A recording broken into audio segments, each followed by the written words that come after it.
Got a special guest this hour. Buckeye basketball head coach Jake Diebler has sashayed in here, and he brought gifts. He's good with bribery. You brought candy. Not only did he bring candy, but, Jake, we talk about this. It is those that go for the full-size candy bars, full-size Nerds gummy clusters, the Reese's peanut butter cups, gummy clusters. A Twix for me and a Twix for you, a whole bag of Kit Kat bars, even like that's a good one. You love the fast break. Delicious. Got the big, giant, king-size Reese's fast break. Thank you for this. Yeah, it's awesome. Now hand the gummy clusters over to me. One of those. Okay. Yeah. Orange bag goes to you. There you go, Jake. Thanks. Jake, my daughter actually said to me, did you like gummy clusters when you were a kid? And I said, well, they didn't have them. They weren't invented. And her mind was blown that we lived in a time without gummy clusters. Fun fact. So Gabe Cups on our team, when I was recruiting him out of high school, was coming on his official visit, and we're like, hey, give us some snacks you like and things. He's like, Nerd gummy clusters. I'm like, okay, that's very specific. But I was like, what is that? I had never even had it at that point.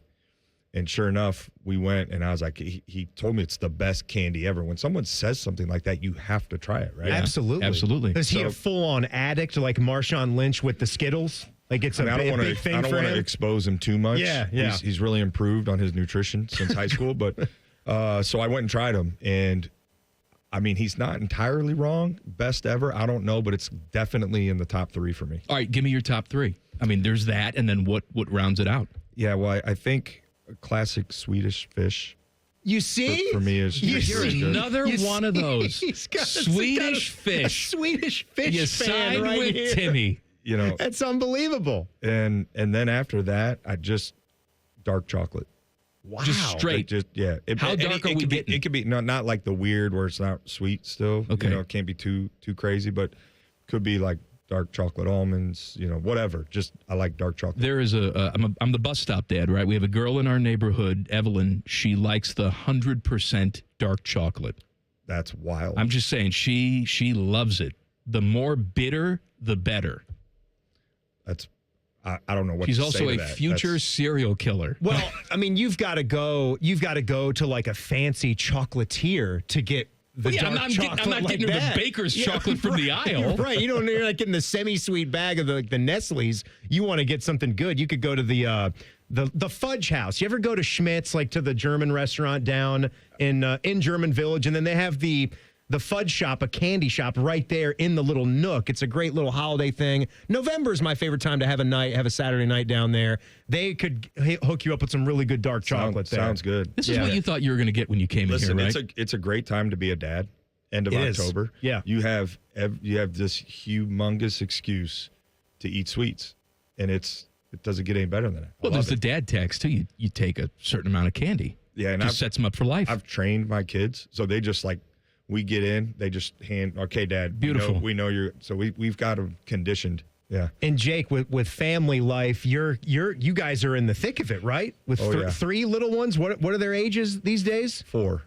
Four little ones. You welcome the fourth child to the family here recently. 7, 5, 3, and 1. 7, 5, 3, and 1. Yeah. My prayers are with you. Yeah. Well, I appreciate that. I have Please one don't 8-year-old, and I can't handle it. My God. All right, so you have not only that, you have 4 children at home. Sometimes, depending on the day, you have more children at the basketball facility that you have to deal with. They're a little taller. The extended family. Right, exactly. So off-season, almost over. How do you feel that things are going as you head into the regular season next week? I'm so excited for us to start games. I get asked a lot, what's the difference between this year and last year? And I'll say this, first off, just off the jump, like I love going to practice with these guys every day. They work extremely hard. They're connected. We can coach them hard. And there's this high collective basketball IQ that really has allowed us to grow at a significant rate. Like I feel today we are much further along than we were this time last year going into our first game.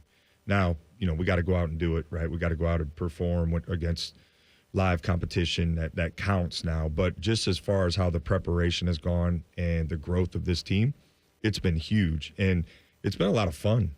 Like, I think that's part of it. It's been a lot of fun coaching this group. And I'm excited for, this to kind of come to fruition on the court. You hear a lot of fans talking about, this team not just getting back to the NCAA tournament, but making moves again.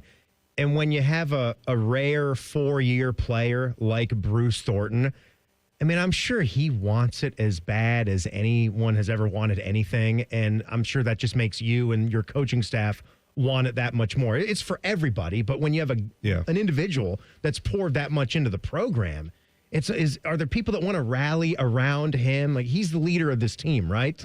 I think there's no question, who he is, what he stands for, and how he's operated is almost opposite of the norm, right, in the landscape. Him staying at Ohio State, him, when really he had plenty of opportunities to go somewhere else. And he wanted to be here. He wants to win here. He wanted to get his degree from here. He believes in this program. And so you want it for a guy like that who gives his all every single day. I mean, I wish you could have seen him in practice yesterday. Like, his intensity level and the way he's leading, and he's gradually become a better leader each and every year. He's operating at the highest level yet, which is, really impressive and great timing for us as we get ready to start playing. Jake Diebler joining us here. Now, you talked about he had an opportunity to go elsewhere. The portal is real, right? I mean, we see it all the time. Rosters are reshaped during the offseason. When I first started doing radio, I just did that. You're a radio guy. The end. Now it's podcast time. It's jump on TV. There's other elements of the job that I didn't necessarily think were going to be part of the job when I first started. How much of your time is dedicated to portal stuff and NIL stuff and all the extra stuff that takes you away from basketball? Well, I think one of the benefits of this being year 2 for me is this is what I know, right? Like, it's different if I were a head coach 10 years ago and things were done a certain way, or 20 years ago and things were done even a different way back then. So this, kind of chaos is all I know. And it does take a lot of time. There's a lot of aspects that need attention outside of actual coaching. But for me, it always comes back to relationships with players. I mean, there was a time last year where I had to kind of look myself in the mirror and say, okay, like, what's going on here? And I got caught up in all the other stuff that I was doing, and it was taken away from my time with being with the players. And so I had to make a course correction right away. And that helps with retention. It helps with player development, which we still believe in. It helps with guys grow for long after basketball. So for me, it's always going to come back to the players. I have to be spent. Like, I'm still doing individual workouts as a head coach. Yeah.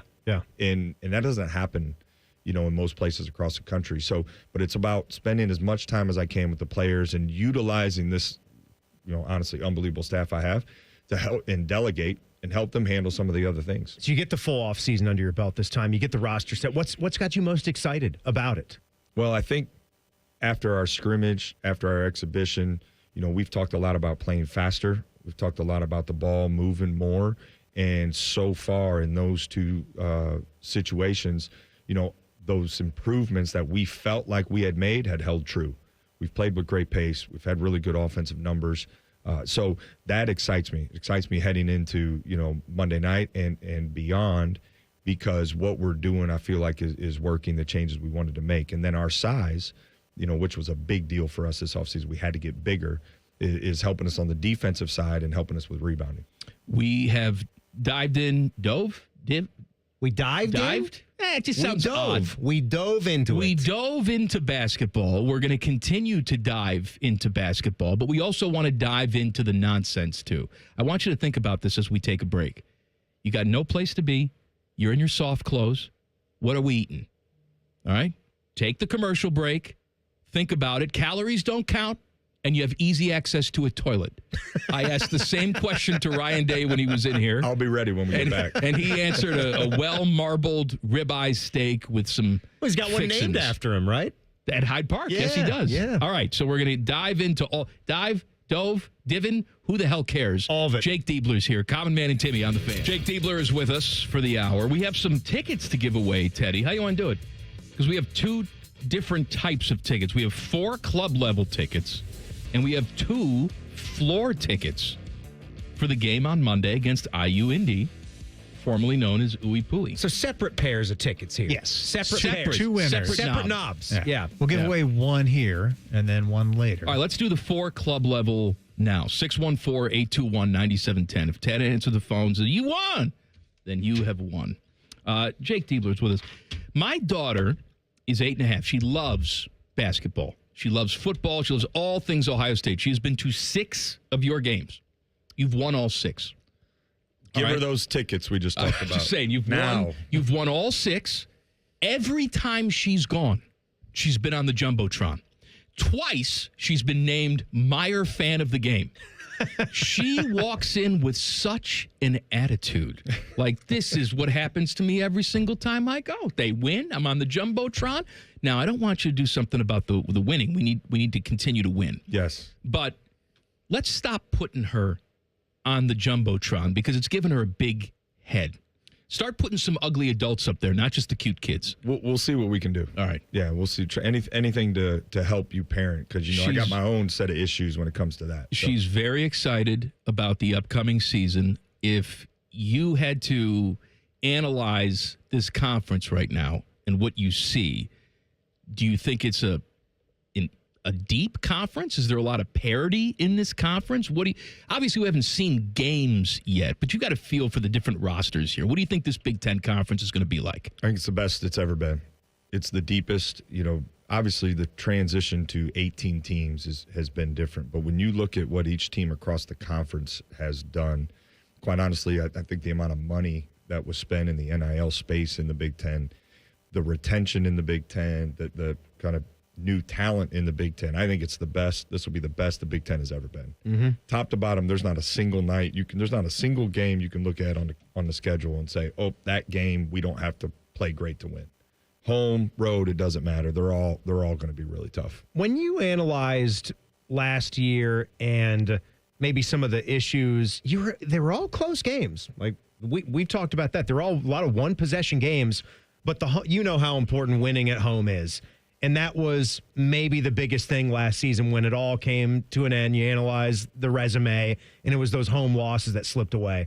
What have you maybe learned? I mean, I know every game's a specific situation, but you know as well as anyone the importance of making sure you win as many of those home games as possible. I think 2 stand out right away, Pitt and Oregon. Sure. Where we had leads. I remember, yeah. We had leads going into the last couple minutes of the game. Really, Pitt, it felt like we lost that game multiple times. We had multiple leads. I think when you reflect back, and especially this spring or kind of after this spring, I went back and watched those again. For me, there were some execution things like, both offensively and defense against Oregon, not executing out of a timeout, a defensive coverage we wanted to do, which we give up a 3. And against Pitt, there was some offensive and defensive execution issues. So when we went and put this roster together, that it's moments like that where experience really matters. And we didn't have a lot of that last year. So we felt like when we were going to build around our retention, we wanted to add experienced guys, because in those moments where pressure is the highest, you're going to revert back to your training and your experiences. We practiced end-of-game situations a ton last year, and believe me, we're doing it again. There's a end-of-game element to every day we're together. But guys are going to rely on those experiences, and I think guys who have been in those situations the most end up executing the best. And so we tried to address that as we put this roster together. And listen, myself included, Bruce, Junie, Devin, like all of us together have been through some battles, and we're all better because of it. And I think that'll help us this year too. Buckeye basketball men's coach Jake Diebler joins us on the Fan for the hour. So you talked about the importance of winning at home. I have a pet name for Ross Bjork. I call him Bjorky. So Bjorky comes out and he says he wants to improve the atmosphere. We're changing the court. We're changing the lighting. We're changing all of that. First of all, what's your take on that? Second of all, are you involved in those changes, or do you find out like everybody else that, hey, this is what we're doing? One, I think it's great. And I think we've been in need of some of that. Certainly we can't change the size of our arena, right? It's one of the biggest in the country. And sports are different now than it was even 10 years ago. And so I think attendance across the country is different now than it was 10 years ago. But when we get people in our building, we want to make that as accommodating and as exciting as possible. I think we've seen this year some of the changes he made, in the shoe and how that's been impactful. And he's put that same, energy into our building as well. And so it will matter. And I think it is great. And yes, not necessarily at the level of deciding this is what we have to do or this is what we don't have to do, but having a chance to be a part of those conversations and talk through elements that can make our home environment better.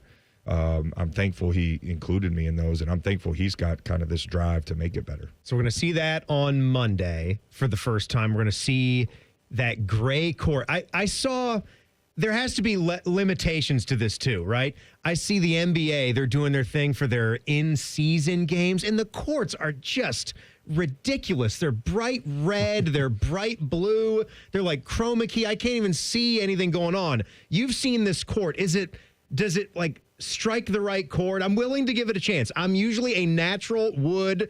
For me, it needs to be a shade of wood. Natural wood. From dark tones to light tones, but as long as it's colored like wood. But the light gray, I will give it a shot because it's Buckeye basketball. Give it a shot. How you've seen it. How does that jive? This is a blend, right? When you look at the court design, there's a simplicity and kind of retro feel to it with this new twist of being light gray. Mm-hmm. And so it wasn't, this overboard, we're going to do crazy. It's going to be like 3 color shades of gray on the court or anything like that. It was, no, we wanted to honor kind of, the history of the program and create a simplicity to it, but then make it cutting edge, make it different, make it pop. And I think people are going to really like, I know we can't please everybody in this. We'll try to get you over to the right side, but keep an open mind for Monday night.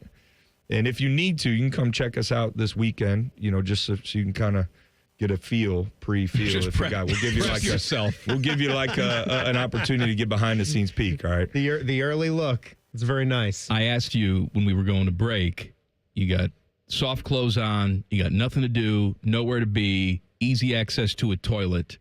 What is the ultimate Jake Diebler meal? Yeah, well, because of my personality, it's going to involve a few different cuisines. Okay. And so I'm assuming I can order this in, right? Sure, absolutely. Great. So I'm going to have sushi. All right. I'm going to have ribs. Sushi and ribs. Yes. Those are like 2 of my favorite foods. This is great because when you're going almost like a last meal style, you're getting whatever you want. I'll tell you what, they don't have to be perfect matches. When you retire and you've won a couple national championships here at Ohio State, right? Like Eddie George had his place down there, and I want you to open up a sushi and rib joint. I love that. It'll be the most popular place in town. I love that because there was a time in my life where I wanted to be a chef. Yeah. And so, if not a coach, a chef. I think so. Yeah, I think so. What was the next item? Sushi, ribs. What else? I would need some sort of dessert, and that could go a lot of different directions. I'd probably go with ice cream, sushi, ribs, and ice cream. What kind of ice cream? Yeah. What's the flavor of ice cream? It just depends. Like I'm. Is this a safe place? Like I can confess here. Of course it is. It's so okay, safe. good. So these microphones aren't even on. I might have a habit of door dashing or Uber Eats ice cream, at night sometimes. Oh my God. Could be Cold God. Stone, could be Handles, Graders, obviously. Oh. I mean, we can go down the list of, and I don't mean to start any debates on what is best, but it's all good. Well, I mean, it's a perfectly sane thing to do. You're the head basketball coach at Ohio State. Are you even? How often would you go out? Like, do you go to a store? Is that something that you don't do that, do you? No, I do. Yeah? You're feeling the plums? I like to go. He's not feeling the plums. No, he's not messing around with produce. Boxed goods only. I like to listen when I became head coach. It was a surreal moment. Obviously, this is like a dream. This is a dream job, not like a dream job. But the other thing is, I just want to continue being myself, and I'll go to a coffee shop and get coffee in the morning. If my wife hits me with a text on the way home, is like, hey, I need this, I'm going to go to the grocery store and get it for her. It's just, and people are great. Some people, it's a little different. Some people sometimes look at you kind of like, what are you doing here? And some people come up like, Coach, can we get a picture? Or, good luck with the season. Can't wait to see you guys. And it's cool. Like I just kind of do what I always did in that regard. Aside from me saying it, it'd be a little odd to see someone that from one of your It's like seeing a teacher say, outside of class. What are you doing here? Why would you? I'm getting food. What do you think I'm doing? I'm at the Meijer. But you know what, though, Coach, you know this. Coaches, for the most part, they're not normal, right? They're obsessed. That's you normal gotta be a little people. crazy. You have to be, right? Yep. Just like us. What else would we be doing if we weren't radio people? We'd be bums. All right, we're not normal people. We're not fit to do anything. When Thad Matta first got the job at Ohio State, I talked to him and I said, "What was the last movie you saw in the theater?" And he said, "Star Wars."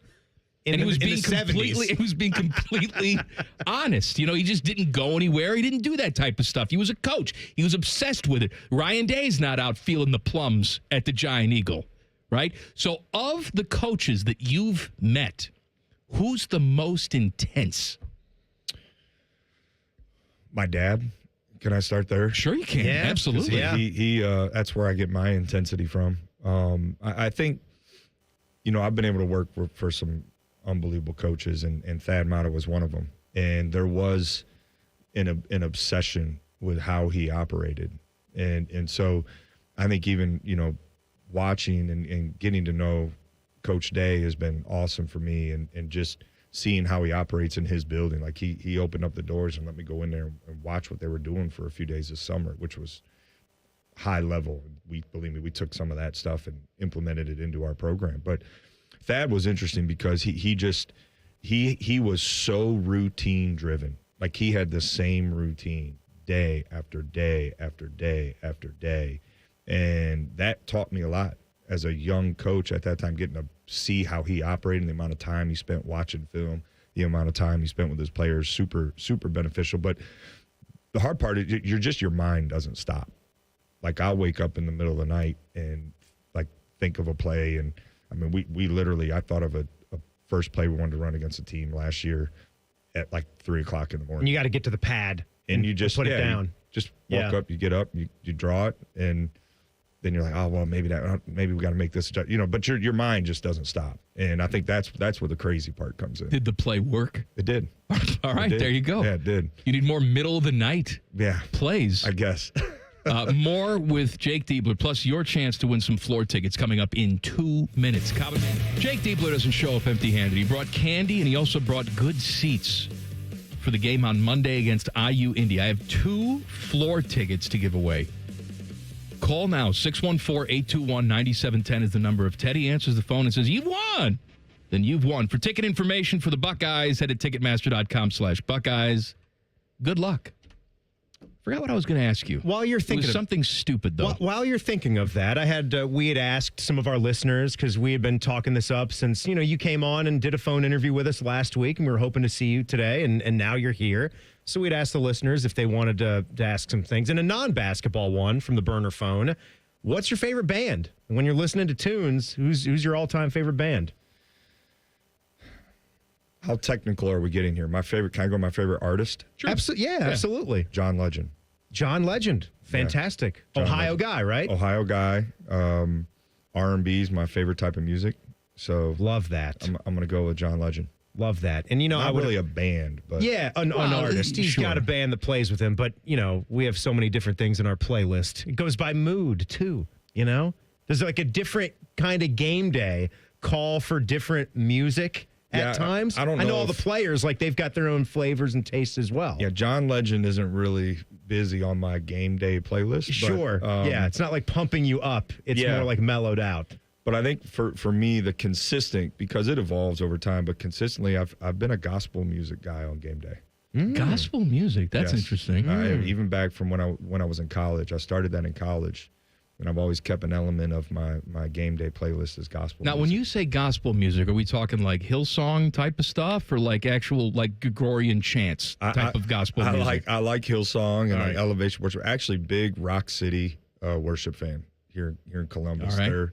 Their worship albums are really good. But Kirk Franklin, Byron Cage, like some of that old. I'm nodding, but I have no idea who these people are. It's okay if I had like a keyboard or something here and I could pull it up. That's like next time I come in. We sing on this show sometimes if you want to. Yeah. I might not be able to go home if I sing right now. But. Did you ever play anything growing up as far as being a musician? Did you ever take lessons? Like a lot of us either do the choir route, go through band. I wasn't much of a singer, although let me answer your first question. I played the saxophone and percussion. But there was a time in the last couple of years, we'll say, I had Bruce Thornton convinced that I finished runner-up to Justin Timberlake on like the Mickey Mouse Club. That's great. Isn't it fun to lie? It is. I had him convinced. Like, no, I was like, It's a good lie. I almost was a singer. He's like, no way. I'm like, yeah, no, seriously. Because like, you can't I lost to verify Justin that. Timberlake. Yeah, you can't look that up on the internet either. That's right. That's a I've good I've one always there. said pre-Google, it was a liar's paradise. Right. You can't find who didn't wind up being on the Mickey Mouse Clubhouse. That's right. You just know who was on it. Now, when you sit down, you go on recruiting visits, and you're going to sell your program. You're going to sell Ohio State. Like, what's the main thing you want them to take away from the conversation? You know, that player development is still important, and that this is as big a stage as any in the country. There's a rich tradition and history, and one that if you treat people well and you work hard, like, you'll become a part of a network that will take care of you for life. And so, you know, that we're all about growth. And so when we recruit young people and their families, we want them, when we leave that conversation, they're going to know unequivocally that we are going to dedicate all our time, energy, and effort into helping their young man grow. And that's certainly as a basketball player, but also as a man. You gotta have just sort of a pure love for the game. To get to your point, your dad was a coach, so it was, I would imagine it was ingrained in you at a very young age. But if you can remember back to when you were a kid, like, where did the love of that game come from? It just And was there anything else you wanted to do? Yeah, just because, you know, your dad was a coach, there was no rule that you had to follow it and it was going to stick. I wanted my son to be a golfer like I am. He didn't pick up the clubs, but what was it for you with the game that drew you to it and keeps driving you every single day? I think it was ultimately love the game, and I obviously was around it. If I wanted to see my dad, I had to be in the gym, you know, because he works so hard at pouring into young people to help them develop. That's where I get it from. So to be around him, I need to be in the gym, whether it was at 5:30 in the morning or, you know, 8, 9 o'clock at night. Like, we lived in the gym. I've slept in the gym before. And basketball is great, but I think as I've gotten older, I think what always drew me there and what keeps me there is basketball as a vessel to help young people grow. Like, that's why I didn't want to go become a coach when I got to college. I wanted to own my own business. And so when I got there and kind of, you know, started to look at things differently, got saved in college, it changed my whole perspective on what I wanted to do with my life. I knew I wanted to impact young people. Like, I saw my dad do it. My mom was a kindergarten teacher for, you know, her whole career. Like, they always were giving back, helping young people grow, develop. I wanted to do that and felt like basketball was that thing I'd always been around and knew the best, and that was the best way to do it. Jake Diebler is with us. So we were talking about, you know, Ryan Day was talking about earlier today about Urban Meyer, who's going to ring the victory bell on Saturday, and how, you know, Urban trusted him, hired him, brought him in here. Outside of your dad, who was the first guy in the coaching profession that looked at you and said, you're going to be something. I trust you. Let me help you. Who was that guy? It was Homer Drew. Okay. You know, when Valpo legend. He is Hall of Fame coach, and my playing career, I played injured pretty much my whole senior year, and I thought, I was like, oh yeah, I'll go play overseas and be a professional player, but I had to rehab, so I was just, you know, he was like, hey, stay on, be a coach for a year, and then you can decide what you want to do. Now, he knew, and, you know, it was part of his plan. Like, he knows I wasn't going to go play after sitting out a year. I wasn't good enough anyway. So, you know, him believing in me and kind of convinced me, like, hey, don't go do that. Don't go make little money. Go play and you know, stay here. And then I just, that even helped my passion to develop young people. It helped it grow even more. And he told me, he's like, you're going to be a great coach, you know, but you need to watch, you need to listen, you need, you know. And so he taught me a lot. Like, I owe him he's like a second father to me, you know, and when he comes back, he came back last year. He's been at practices and stuff. It's a big deal to me, and we still talk regularly. But I would say it's him. And then Thad, you know, Thad recruited me to come here be a video coordinator, which was it was the first job I had outside of Valpo. Right. Valpo was all I knew. Yeah. And Thad, like, he told me, he's like, you're the guy. And I was like, I don't know if I want. He's like, I'm gonna wait till you give me a decision. He kept recruiting me, and finally, I made that jump, and it was the best thing I could have done. What is that life like when you first get into coaching And you said it was what was the official title? Video coordinator, video scout. Yeah. Putting together game plans. You're finding clippable things of your opponents. Back then, you used to have to like drive DVDs to another video coordinator in exchange. I mean, You had to, there was some kind of handoff. Yeah. I imagine that's some of the most thankless work that's in the profession, but you got to do it. If you want to get into it, you probably learn a lot through that level. When I started, I was essentially a GA. I've done operations. I've done video coordinator. I was a manager for my dad's teams when I was in elementary school.